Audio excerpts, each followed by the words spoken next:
Good morning and welcome to the Sports Debate Podcast. I am your host, BA, along with James Martin and Jack Hirsch. I hope you gentlemen are doing good this fine morning.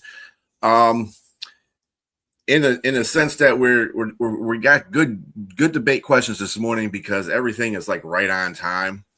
And one of the first questions that we're going to ask is dealing with the Olympics. And congratulations to the women's hockey team for winning gold. Today or tomorrow, the men's hockey team will be playing Canada for the gold. So that'll be an interesting matchup. And we'll get into more of that tomorrow on the Sunday Sports Podcast. All right.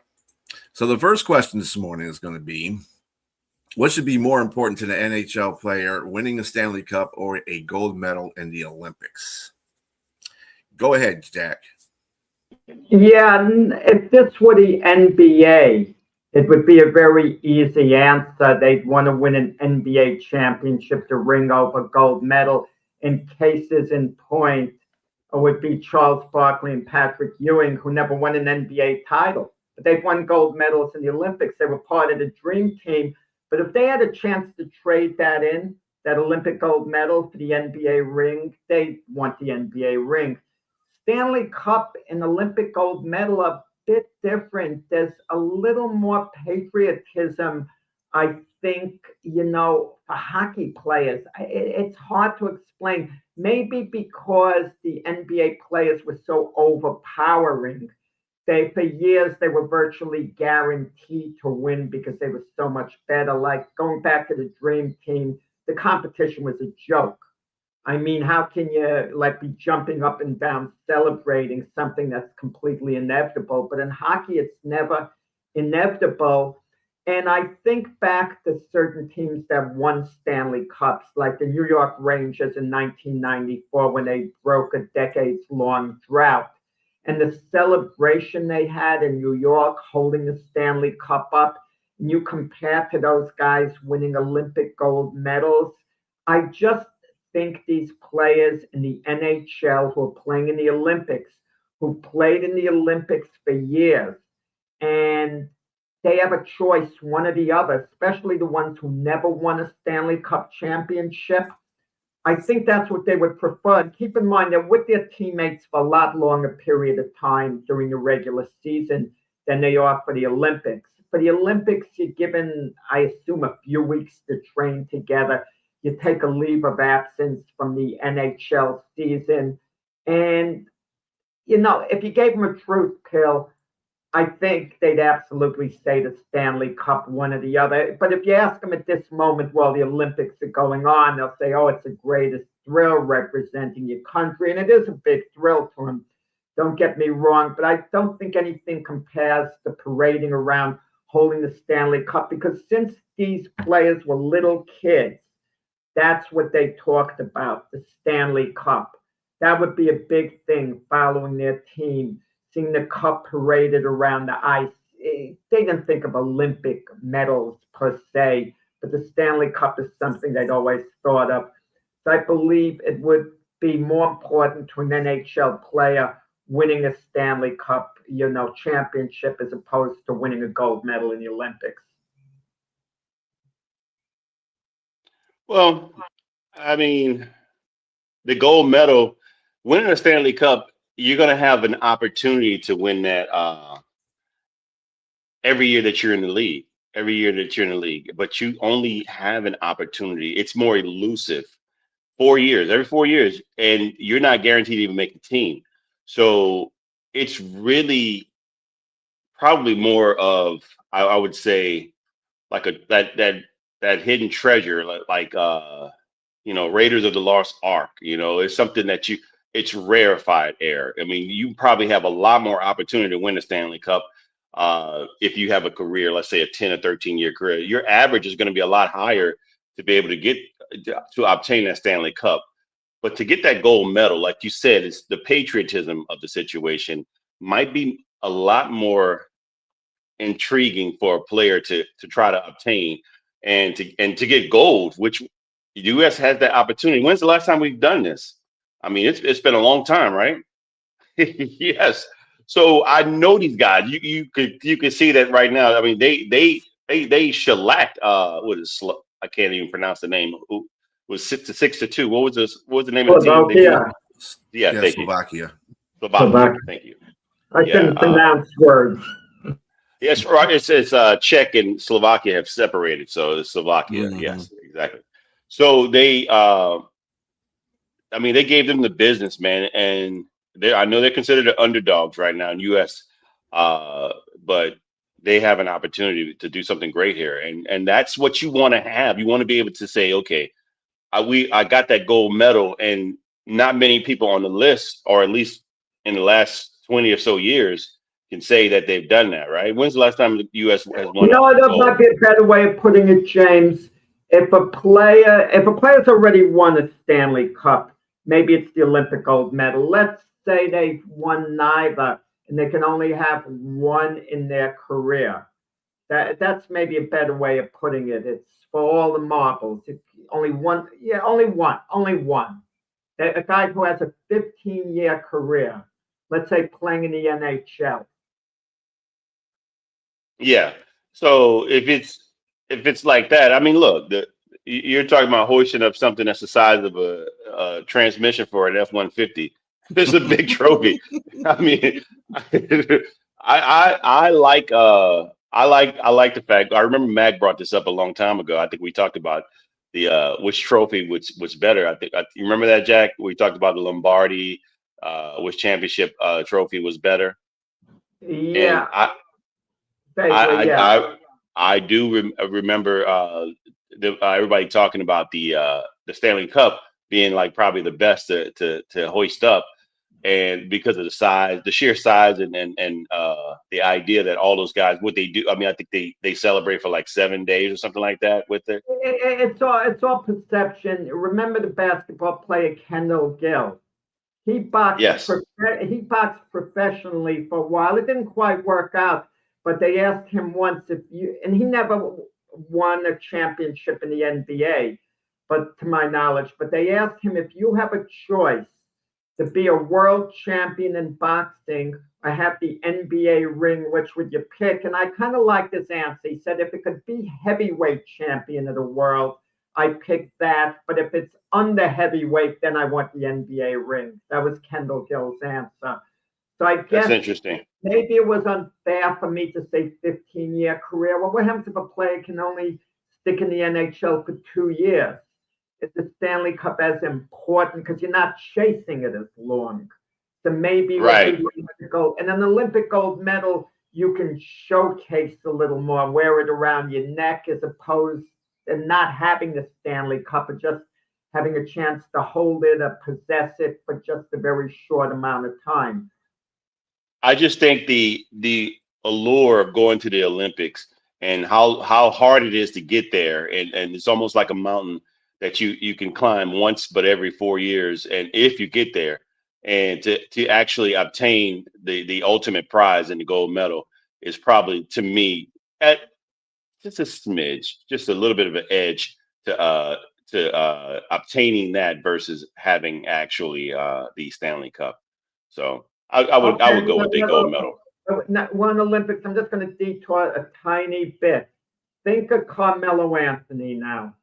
He's never gone to an NBA Finals, let alone win a championship. And he hears about it. He thinks about it.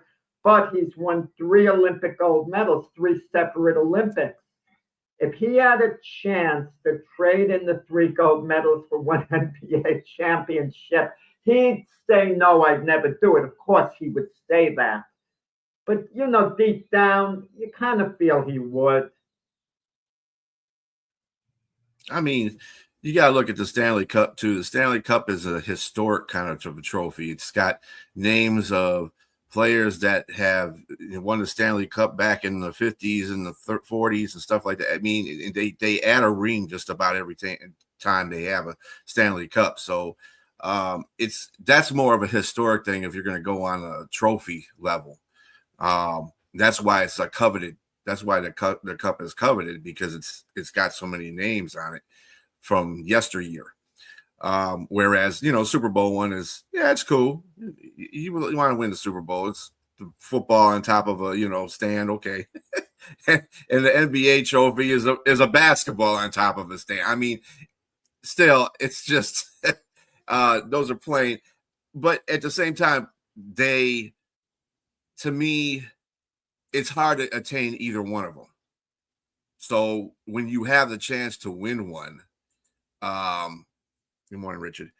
When you have a chance to win one, it's a great experience. No matter if it's the gold medal or a championship. It's hard to attain either one of those. There's a lot of players that have neither one of those and have been playing for a long time. Got to look at that too. So I don't know if one outweighs the other. I think that if you're a professional player, that you would want to win your championship in the professional sports that you play. The gold medal is kind of like a bonus because you get chosen for one, and you're playing for your country too. So that's a bonus. I don't know if it's going to be important. That's a really hard. I guess it depends on the individual, to tell you the truth, because I don't know which one would be. But what's more iconic? I'm going to throw it back at you, Brian. Take the city of Detroit and take the greatest individual player in his sport. And I don't mean to be funny, James. Isaiah Thomas, greatest player in Piston history. We could agree on that, can we? Isaiah Thomas. Gordie Howe, greatest player in Red Wing history. Basketball is more popular than hockey, I believe, in Detroit. Okay. Mm-hmm. No. Who's truly more iconic?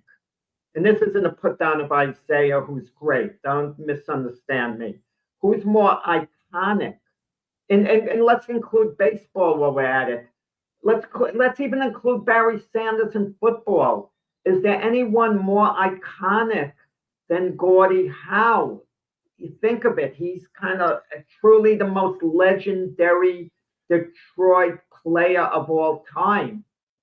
So there's something about if you're, as far as iconic goes, Barry Sanders does it of any of them. Period. That's the dude's got a statue in front of Ford Field. So I mean, he's modern, number one. He's more modern. Keep that in mind. Well, he's not more modern than Isaiah Thomas. They played around the same time. Well, pretty much the same time. And I might go by Isaiah actually. Gordie Howe. Let's keep it to so Gordie Howe. If we're going to keep it in the same time frame, basically, Steve Yzerman is an icon in this city too. And Steve Yzerman was the captain for the Red Wings when they were winning their Stanley Cups and stuff like that. So he's more. Gordie is the old OG, okay, of the icons. But Steve Yzerman is the guy that represents the Red Wings. People currently know as representing the Red Wings. You got to be an OG like you, Jack, to appreciate Gordie Howe. And we don't have any, because the youth has gathered. Now Steve Yzerman, Barry Sanders, and Isaiah are becoming OG, because people don't really remember them anymore. So the icons, though. You mean Isaiah's lost some lust in Detroit? I can't believe that. He's still up there. No, he's still up there. Again, you got to understand that because of the times changing and the years going by, there's a whole different fan base. So, like right now, you got people that are edged on Barry Sanders, haven't seen Barry Sanders, but they've seen Calvin Johnson play. So they can't, they put him above Barry Sanders because they haven't seen Barry Sanders play, even though they have a bunch of YouTube to show. And it's the same thing with Isaiah. I mean, really, Isaiah's kind of be a stalwart in Pistons basketball because Chauncey, Joe Dumars might be close to that. But and in baseball, you got Verlander coming back, so he's always been a stalwart here. Kirk Gibson.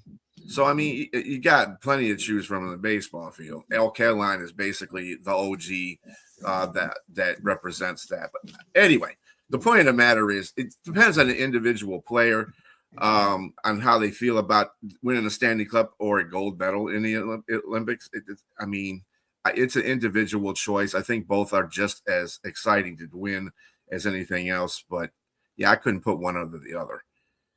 All right. Anyway. Next question. Who is more likely to have a consecutive title run, the Seattle Seahawks or the OKC Thunder? James, go for it. Okay, so this is a really good question you present, Jack. I think both teams are extremely talented. That's which one you have to have significant talent to be able to repeat and chemistry. And they all have, all the players on this team. I mean, you're looking at basketball, it's more considered, stars versus the NFL considered, more of a team effort because you have a significant amount of players that are on the field at once. But saying that, it's going to be difficult for Seattle to run it back a little bit slightly, but I think I'm going to give the edge to them. Because right now, as much as people think like, okay, they're going to lose a lot of players, they're going to lose a lot of guys on their team, they have cap space. They have $61 to approximately $73 million in cap space. So you can actually add a lot of guys on. You could probably add free agents on. You can retain the guys that you have on the team. Specifically, we're talking about their defensive backs. Almost all of them are going to be gone except Devin Witherspoon, which is the most important one, I think, right now. He's currently on a rookie contract, and 27 would be a fifth-year option for them. So they're going to exercise that. So you got one guy locked up right now. But Kobe Bryant, Josh Jobe, and Rick Woolen are all unrestricted free agents on their defensive side. And I think they're probably going to let Rick Woolen, test the market and go. And they might obviously retain the other two guys and add maybe somebody like Alontae Taylor from New Orleans, who's a former second-round pick. And he had a really good season under Brandon Staley with the Saints. So it's just somebody like that they may add. And then retaining Sam Darnold. A lot of people are not really talking about him. I know we're talking about Kenneth Walker III and whether or not he's going to stay or go. I think he should stay. I think he may stay, but because I know Charbonnet is hurt right now, and you don't really have running back depth, and they only have 4 draft picks, 1, 2, and 3, which are the most important, and 6 in 2026 draft. So one of those has to be running back, I would think, and probably a day 2 draft pick, as albeit they won't be able to obtain the services of Jeremiah Love or somebody like that. But that being said, I think they will try to keep Kenneth Walker, and if they don't, then I know for sure they're going to keep Sam Darnold, and I think Walker can be replaced with another.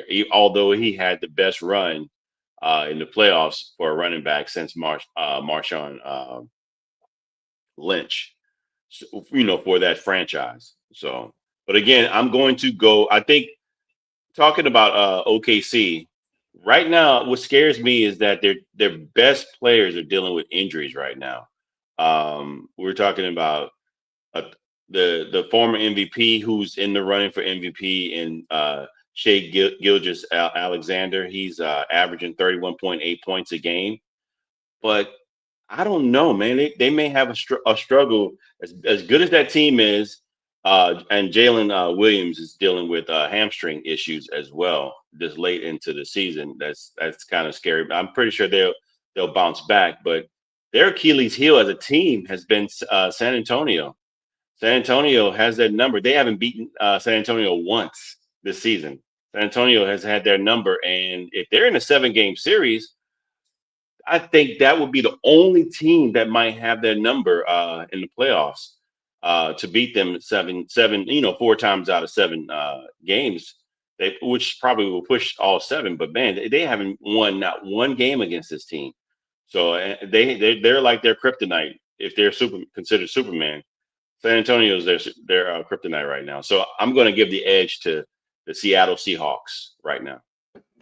You got to look at the nature of the sport. You make a good argument. Maybe you should be a GM, in football, because you have all these moving pieces back and forth. You know who you want to sign, who you don't. You're a couple of steps ahead of me in that regard. I'm much more generic. I could just basically say, yeah, Seattle already made up their mind. They're letting Kenneth Walker go because they're not franchising him unless he decides he wants to stay bad enough. He'll take a little less money, which, let's face it, is unlikely.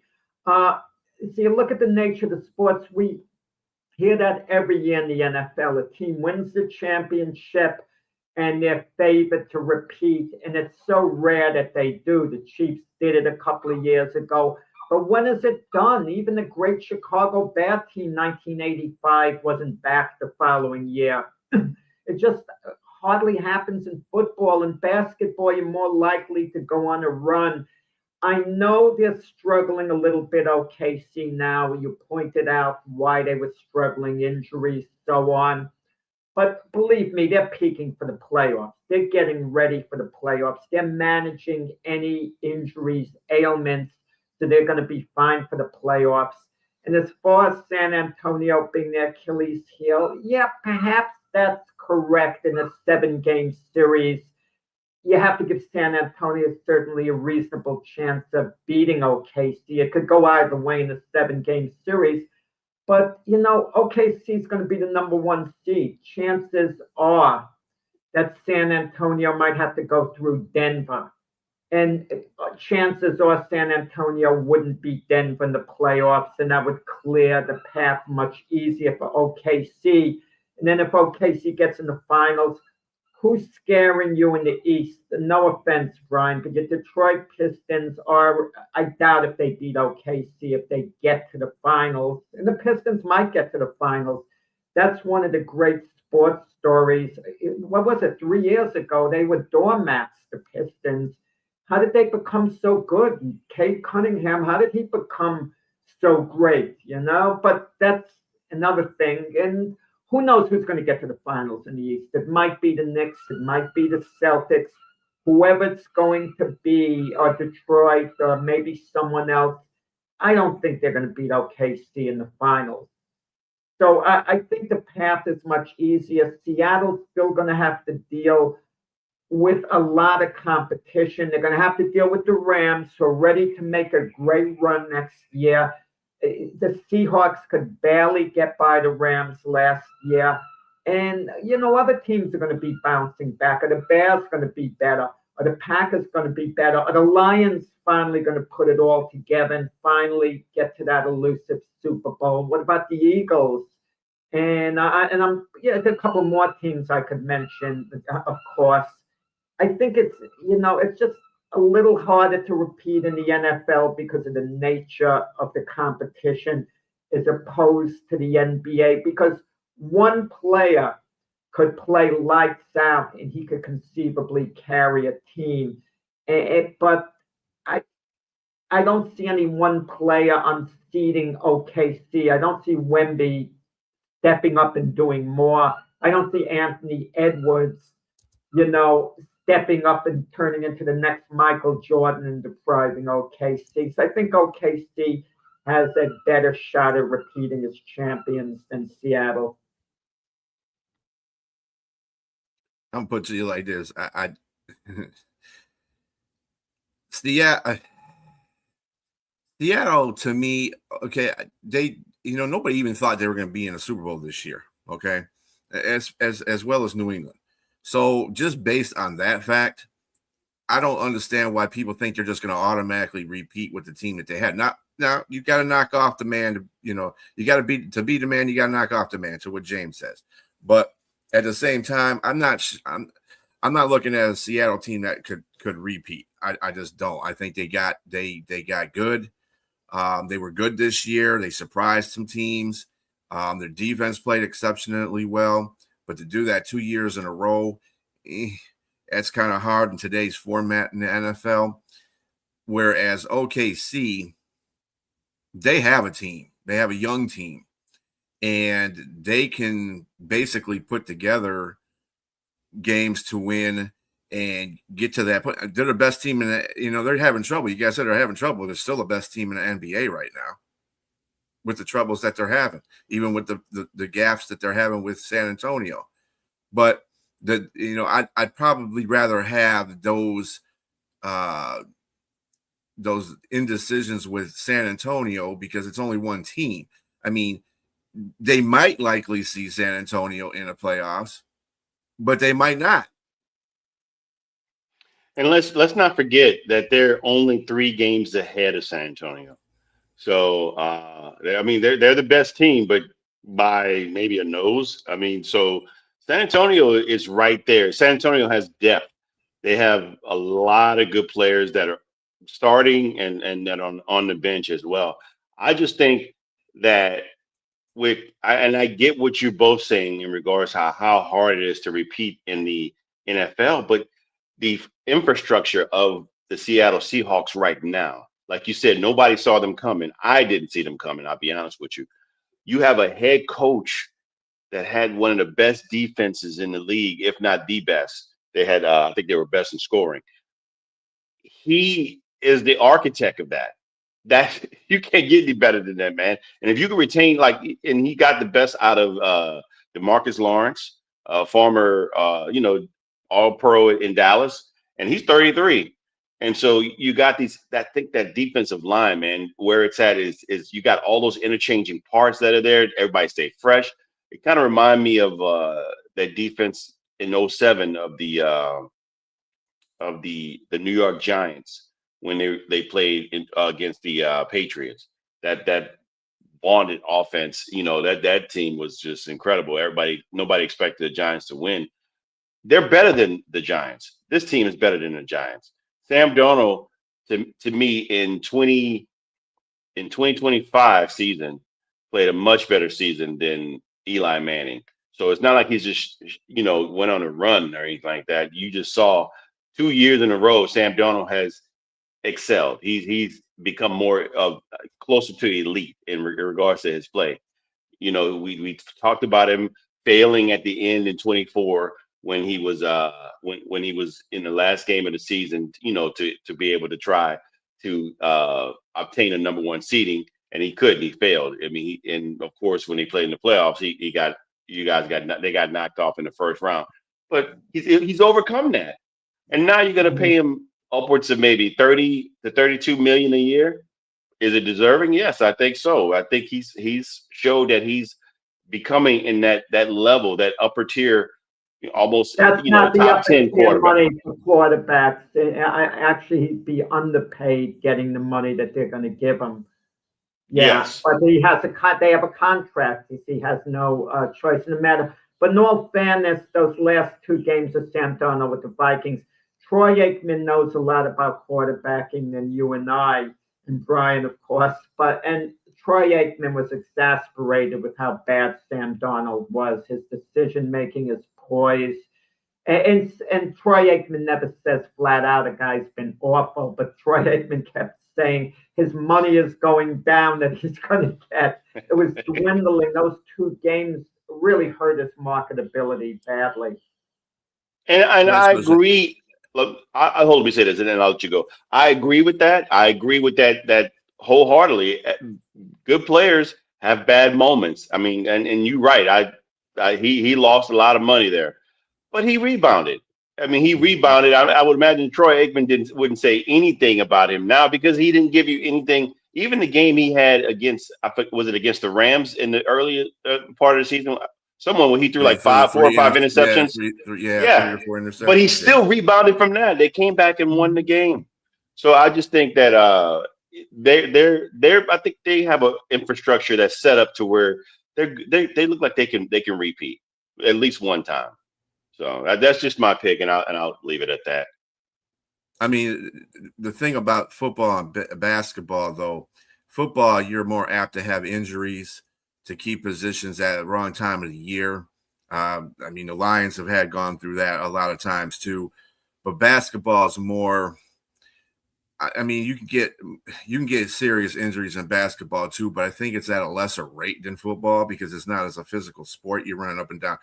You get a lot of ACL injuries and ankle injuries and stuff like that. And in basketball, you don't necessarily get full contact injuries. So I just think that OKC is put together. They put together a really solid OKC team that can win championships, for the next couple of years, if that's the case. If they have good coaching, they're going to figure out a way to beat San Antonio. They have good enough players to understand that process. They have the MVP. I mean, who right now do you think in the league is the MVP for in the NBA? Do you think it's still Shea Butter? Oh, or do you think SGA, it's yeah, somebody sure. else? Yeah.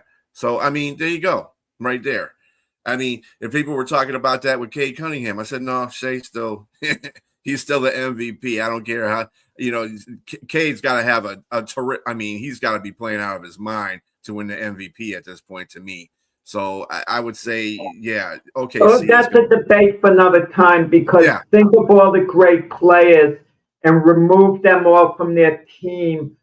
Which teams can survive the best? Maybe they're not quite a championship team, but do they fall apart completely? Did the Knicks fall apart without Jalen Brunson, for example? How are the Timberwolves affected without Anthony, Edwards? Without Wemby there, does San Antonio have a prayer? It's a hard one. Really hard, to say who the MVP is. It's so subjective. I mean, I think everyone's going to want to see in the playoffs San Antonio versus OKC because you got organically like several great players on both sides, on both teams, but Wemby plus Harper plus De'Aaron Fox plus Stephon Castle. That's what's the guy's name that played for the Warriors? He's like a 3-point shooter. I can't think of it. When we finish this part of the debate, I want Brian to transition into the basketball. I mean, continue with the basketball next because it's a good segue. Yeah. I will say this, James.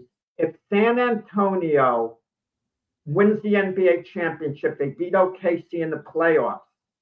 Not only is OKC now repeating, you're talking about rebooting the team. Because if they can't beat them now, they're not going to. OKC's not beating them next year the way they're set up. So they're going to have to make some adjustments because San Antonio might be going on a run of winning like 3 NBA titles in the next 4 years or something like that. So OKC is going to have. They can't just run it back with the same guys next year. They're going to somehow have to make some type of deal. I don't know what it would be. Obviously it's going to be hard. Chet Holmgren, I would think would be off limits, but everyone else, I think would be open game. For all intents and purposes, at some point they're going to change things because under the current CBA structure with the aprons, those guys, they're count against the apron is going to start I think next season. It's going to start next season. They got those big contracts, all 3 of those guys. But James, can you imagine OKC gets eliminated in the playoffs and then in the off season they work out a deal with Milwaukee, with Chet Holmgren going to Milwaukee, Giannis going to OKC? Something like that. And Milwaukee would maybe make that deal if they could get a talent like Chet Holmgren. That changes everything, but I think, and I think OKC will give it up as well because they're not only going to give up Chet Holmgren, they're also going to give some draft capital as well to match up. Because Holmgren is a talent, but he's not You know, let's not He's get not out of Giannis. hand here. He's not Giannis. But with that said, He's young. He's young. that would present a better matchup with San Antonio.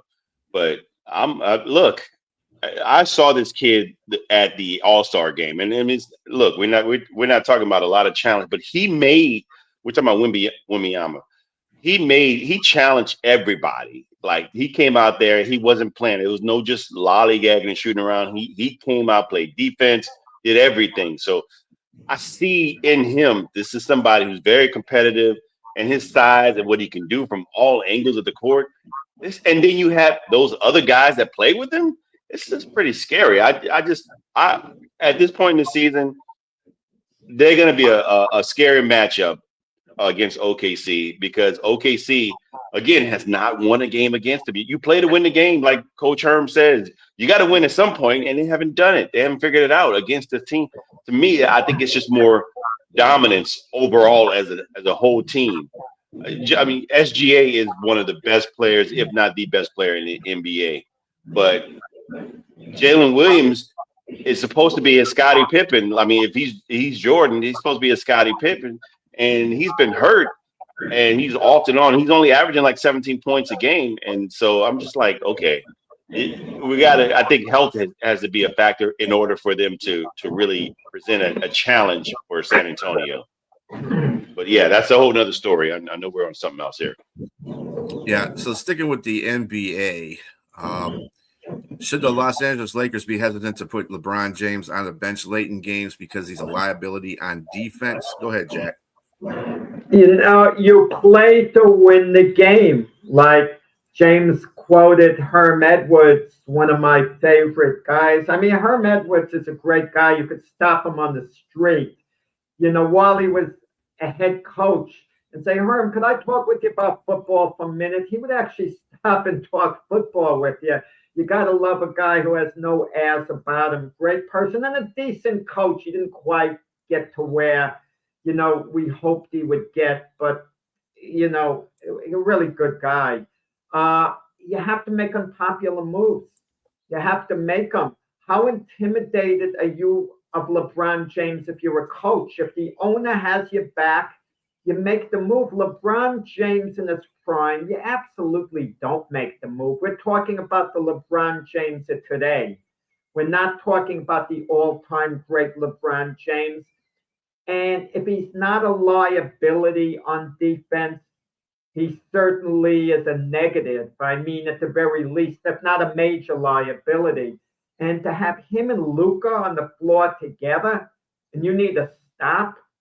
And it's gotten to the point where Luka is the better player now between the two.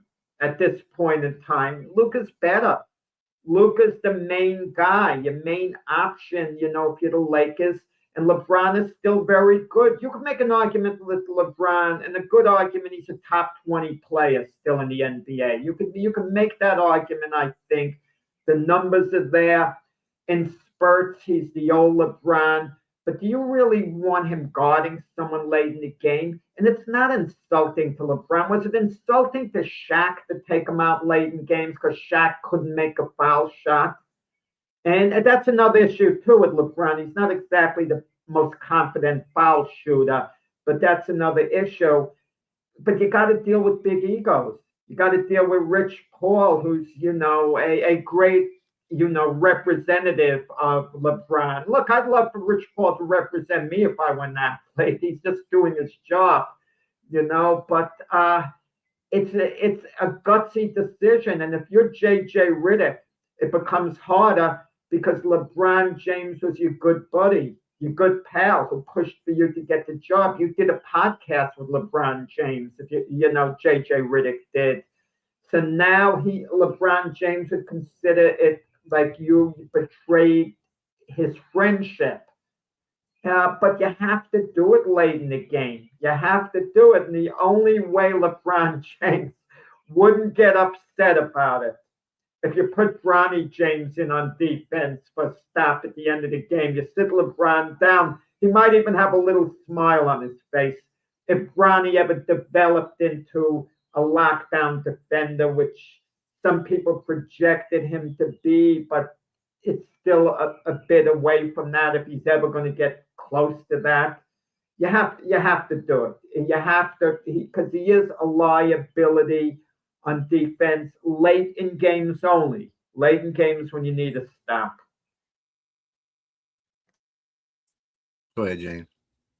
Yeah, I would just pause. I was going to go ahead. I was just thinking about Jack and talking about taking arguably the one or two of the greatest NBA players and putting them on the bench that can still play at an elite level offensively at 41 on the bench in late in games. Look, I understand. Look, I mean, I cringe when I see LeBron just let a guy go straight to the basket, because he doesn't push forth an effort on defense. To me, and what I've read also, it's not that LeBron can't play defense. LeBron can still play defense at a good level. He just can't do it consistently. He's 41. And I think some of that is probably being reserved for later in the playoffs. They're still in the playoff run. I mean, they still have an opportunity. Obviously, they're going to be in the playoffs. They're maybe the fourth seed in the West. I think somewhere around there, they're fourth or fifth. They're going to be in the playoffs. This is where you see LeBron play. If you sit down LeBron on the bench, who are you putting in his place? That's the question. Who do you have defensively that's going to take his place and can be a playmaker at the end of the game outside of Luka, outside of Reeves, the AR? How outside of putting those guys in the game, who are you going to put in the bench? I mean, take off the bench and put in LeBron's place to be a clutch playmaker outside of those two guys. I don't think anyone, because both those guys, like you said, LeBron and Luka on the court at the same time in the last minute, they're not playing great defense. They're not known. Well, LeBron was known for that, but Luka has never been known for that, and AR is not known for that as well. So you just have to. It's just what you have right now. At the end of the day, LeBron James is probably not going to be either next year is his last year, which I'm leaning toward the second decision of LeBron James's career probably will be to retire after next year, and he'll probably be celebrated. But right now, I mean, this is what they have. They made a decision of what they wanted to bring in. Ayton has been a disappointment defensively as their center, and they hadn't really done anything to right that area where they can be better defensively. So this is where the Lakers are. So I'm not going to put LeBron on the bench. I need my best players on the court at the end of the game, and it's what it is. You this is what they knew what they had. It's like, you can't do that because you don't have anybody to replace him. That's my reasoning in regards to keeping LeBron James on the court. I wanted to let me take just in regard to LeBron about a very slight detour about his relationship with the Lakers, because you mentioned James. Well, he might not be there next year. Part of the problem is why Jenny Buss isn't a LeBron James fan, and no one mentions this.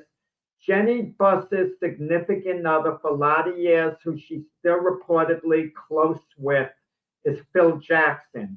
LeBron James couldn't stand Phil Jackson. It was known. He went public with it before. And believe me, behind the scenes, they probably had a discussion, Jenny Buss, who talks to Phil Jackson about LeBron, and Phil didn't probably say the nicest things about LeBron, who's been very critical of him. So that probably has Jenny Buss somewhat aggressive towards LeBron, not having the same warm feeling towards him that she would have had towards Kobe Bryant, Magic Johnson, etc.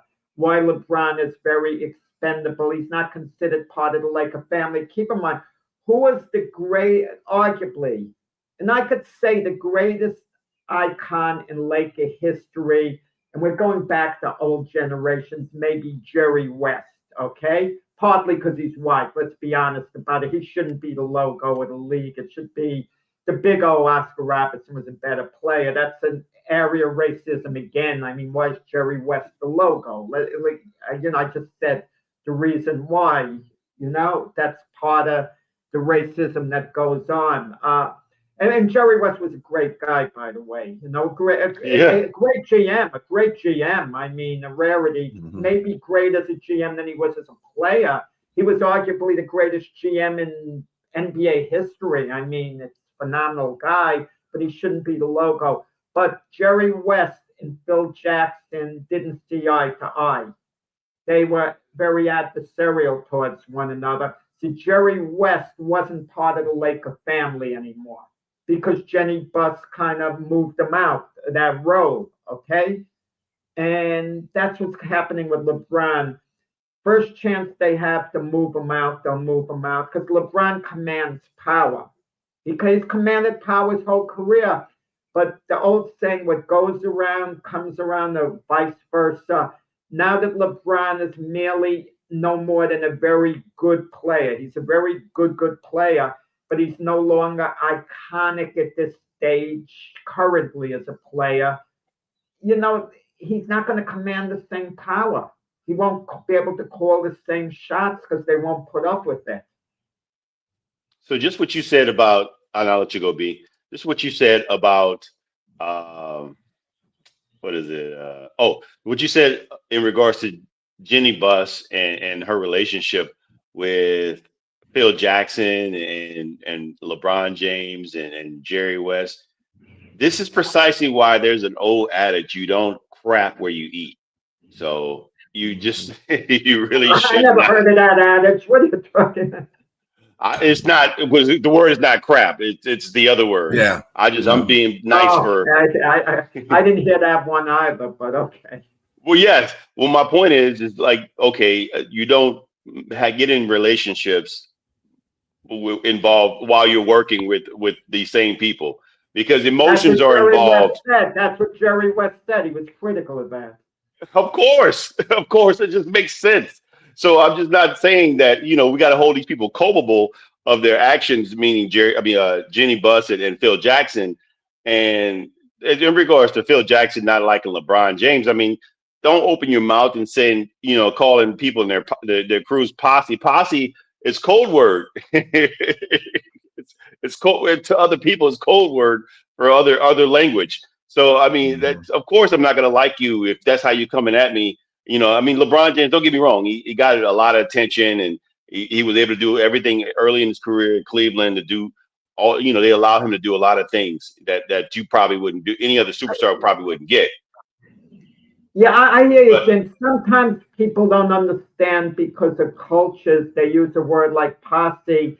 And I'm not a Phil Jackson fan. I don't like Phil Jackson. The type of guy he is and all. But sometimes, Phil Jackson using the word posse is there in undertone, in a culture type way that it's insulting. It's just like a word, like you're watching old Western and you hear the word posse all the time. I'm not sure. I myself, as an older. Any disrespect. I know. I get you. Someone that's much younger than you, Jack. Where posse has been in the terms you probably were like young enough when they were saying the word posse. Yes, mm-hmm. I'm just joking with you, Jack. But with that said, I just think the younger people, like you said, don't probably misconstrue where he was coming from. But again, at the same time, even if he wasn't coming from that direction, I think, like you said, they didn't like each other, and he was taking shots at LeBron in regards to what he was doing on the court. Jeff Van Gundy saying about Michael Jordan being a con man. Now that I can understand being a bit insulting. And then you call someone a con man. But it's a little different. If you say someone is conning someone else, there's a difference between saying you're conning them as opposed to calling them a con man. If you call them a con man, that's insulting. But conning them, it can be taken as a compliment in a way. I mean, all this is all well and good, and all these extra, Phil Jackson and the bus lady. I just it's kind of, I wouldn't say it's irrelevant, but it's kind of getting away from the point of the question, though. The point of the question is, do you take him out late in the games because his liability? And James, you had a great point, because who are they going to put in there? They don't have anybody is such a defensive genius that they're going to get out, guaranteed stops. You got to, and to Jack's point, and to what we were talking about earlier, Herm Edwards, you play to win the game. So you got to have your best players out there playing to win the game. So James shouldn't come off there because they got nobody else that's, dependable on defense to check anybody. And James is like, even if he's at 65%, he's still a better person to have out on the floor than anybody else that they got on the bench. So what's the point? I mean, you can't put him on a bench late in the games because they don't have anybody to do anything like that. So yeah, keep him out there. You're playing to win a game. I mean, it costs him sometimes, but he's 41 years old. That's just the point. I mean, dude's not going to be moving like he used to be moving. And keep LeBron on the floor because you got nobody else to be out there on defense. You got nobody else. And, LeBron, that's a funny thing. But anyway. But, yeah. Think we might have time for this last one. Yeah. Gotta make it quick, though. Who would you rather have on your team if you could only pick one? Aaron Judge or Shohei Ohtani? Shohei Ohtani.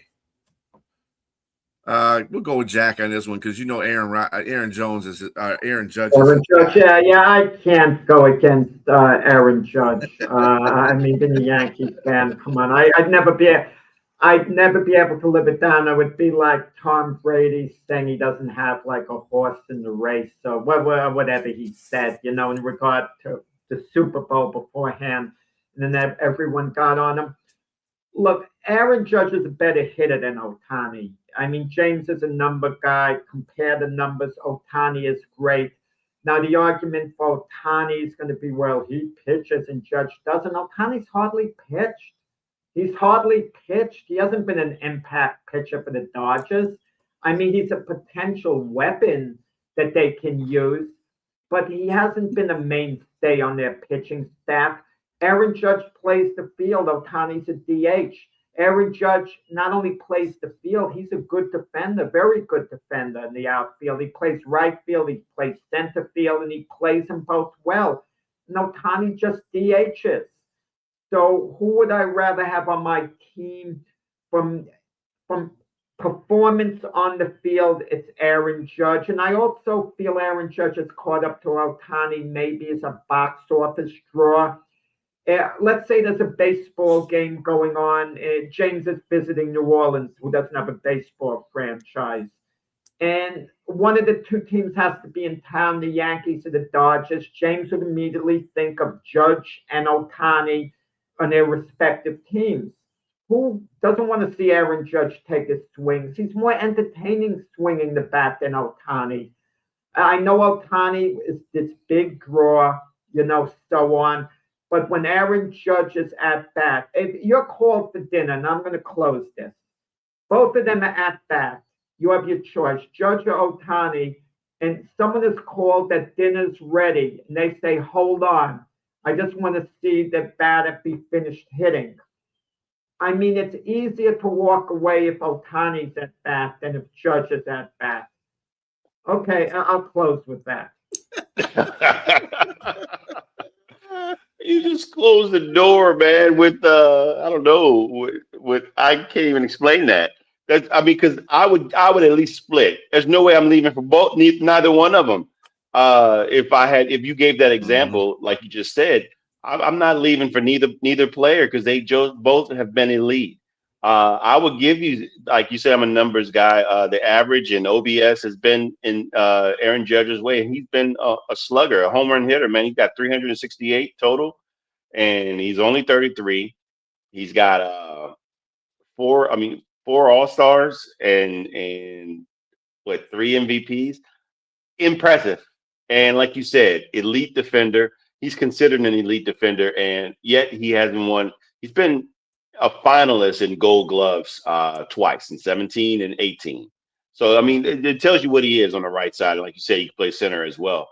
But come on, man. And you poo-pooed on Otani's pitching and called him at a DH, but again, he 50 and 50. I mean, that historic run in 24 when he hit 50 plus home runs and stole the bases over 50 times. Who's doing that? I mean, I get it. He's a DH, but man, a DH role.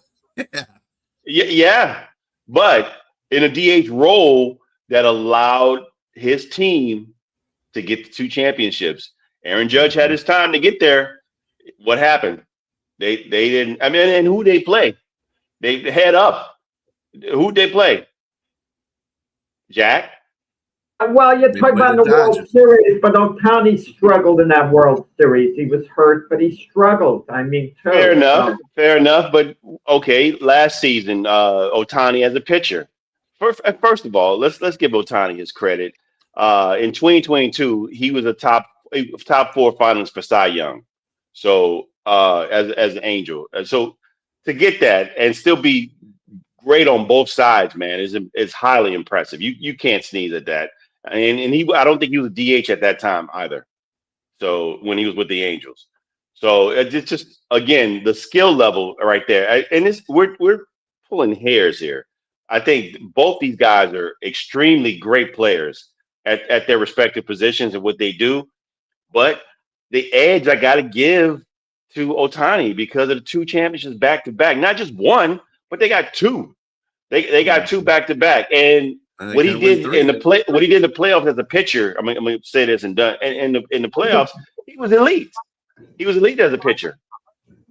And so I'm gonna leave it there, and I'm just gonna go with Otani. He didn't pitch that much in the playoffs. When he started, I don't know. He struggled against Toronto in the World Series. Not Toronto. It was before Toronto. It was a series before Toronto. I forgot who they played, but he was. Okay. Oh yeah, we have to make this quick for Brian. But this isn't the NBA where one guy, he won a championship, the other didn't. No. You have a much better chance to make an impact in the NBA. But let's hear Brian's viewpoint. No, I mean it's 1A and 1B either way around. And to your point, I'm not getting up if both of those teams are playing against each other and Aaron Judge and Otani are up. I'm watching both of them. Whether they're I'd watch the pitching matchup between Otani and Aaron Judge. It's just that they're both scintillating when they play. When they're up the bat, when they're pitching. Well, when Otani's pitching, they're guys that have come up in the clutch, and they've done it so many times, both of them, and it's just exciting to see. That's probably why a lot of people want to always see a Dodgers or in a New York Yankees World Series because of that effect right there. Those 2 guys are like the best baseball players, in a league. So why wouldn't you? I just can't put one over the other because Aaron Judge has some qualities that Otani doesn't have, but Otani has some qualities that Aaron Judge doesn't have.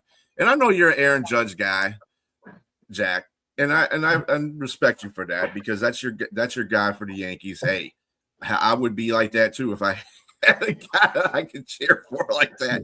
But it's just both of them are 1A, 1B, and in no particular order either. All right, Rich.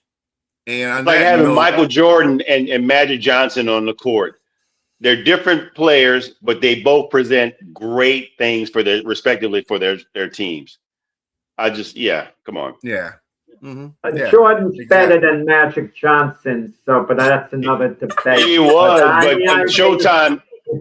When Showtime was in their prime, there was nobody beating them, including Jordan and his Chicago Bears, the Bulls. Yeah, you have a Magic Bird debate that could go either way, but Michael Jordan's that little edge you got to give over both of those guys.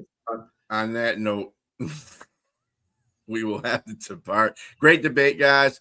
We'll see you next Saturday at 8:00. Everybody have a great day. Peace out.